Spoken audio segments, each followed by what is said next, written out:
But A if it'll keep us afloat, I don't care. Well, exactly, yeah.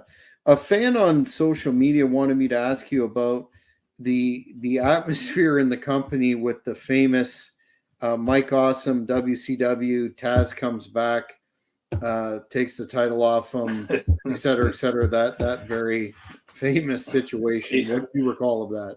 I'll tell you what, I don't know what the situation was like in the locker room because I got pulled from the locker room and was the go between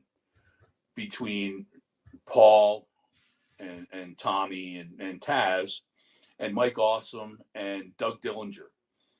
Mike came in with Doug Dillinger, head of security for WCW.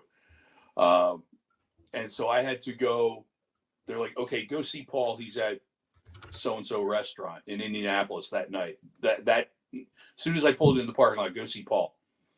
So I went, and it was like a scene from The Sopranos or Godfather or something, where Paul's sitting in the middle of the table. It's like, one of those semicircle big tables at a Chinese restaurant, and all the boys are sitting around him. And so I was told, okay, here's the contract that for Mike. Tell him da da da da da. Do not venture from any other words. Don't say this instead of that. Very, very particular. So I went, here you go. They signed whatever, took it back. I think this is the right sequence. Came back with Taz and Dreamer, and Dreamer and I sat there with Doug.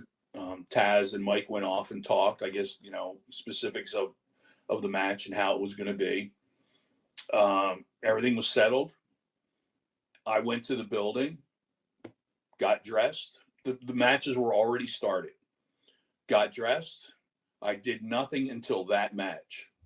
I knew exactly what was going to happen and how it was going to go down, the whole thing. Mike through the front of the building and out through the building. Indianapolis cops escorting him. They did not want him in the locker room at all.